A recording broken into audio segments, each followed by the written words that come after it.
Hey, what's up, everybody? True Boxing here. Thank you for coming back to Get Hit with the Truth. So today we are continuing the True Boxing annual top 10s as we are going to look at my number 4 middleweight in the world right now, the reigning WBC champion, Carlos Adames. Now, before we get into that, if you could smash the like button, leave a comment, or subscribe to the channel, I really do appreciate any and all support that I can get as I continue to build my channel here. So Adames entered the year as the interim middleweight champ and was waiting around for a title shot against Jermall Charlo.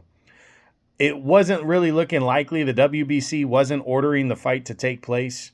Adames was going to defend the interim title against Terrell Gausha on June 15th.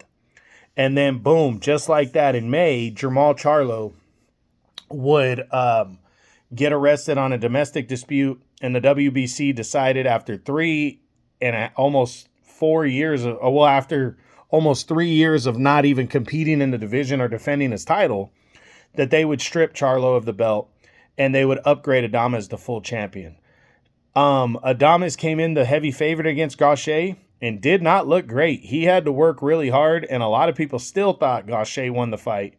It went to the scorecards where Adames would get a very gift-like wide unanimous decision to retain the WBC belt, but not too many people, because it was kind of an ugly fight, not too many people argued it too much, especially with Gausha being an older, not really attractive style. Adames held onto the belt. He waited around for actually at the time, there was a lot of talks about him unifying against Janibek on a big Top Rank versus PBC card that would have been fueled and main evented by Tank Davis and Vasily Lomachenko. But a month or so after the fight, Lomachenko pulled out of negotiations with Tank Davis, canceling all the unification possibility with Janibek at the time.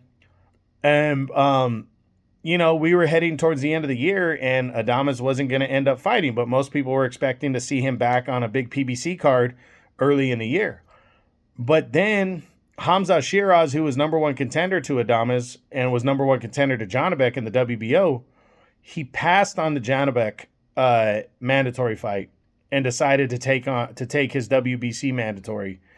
And then the fight would be officially and formally announced for the monster February 22nd Riyadh Season DAZN pay-per-view card.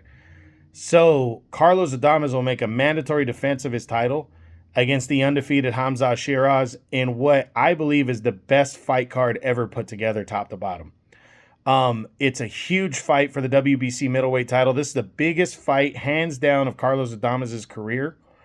And it's the biggest fight of Shiraz's career. So these two guys have an opportunity. I honestly believe the winner of this fight, you can pencil him in at number 1. He's not concrete because Janibek still holds 2 belts. But they will have, in my opinion, they will probably have a better resume than Janibek with a victory over either opponent. So Adames, I think most people are thinking he's going to lose, but I do think he has that one-punch knockout power. I do think he's got a dog in him, and I wouldn't be surprised if he pulled off the win over Shiraz.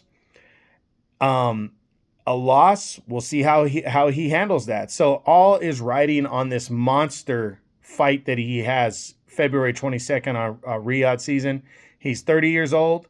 He drops one spot from number 3 to number 4 on my top 10s, but he has an opportunity to be number 1. He's 24-1 with 18 knockouts, and this is his moment. This is his opportunity, so we'll see what happens. But that's it. That's what I got. That is my number 4 middleweight in the world right now at 160 pounds, the reigning WBC champion, Carlos Adames, as my True Boxing annual top 10s continue.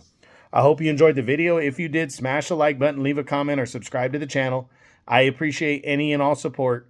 This is True Boxing, and you've been hit with the truth.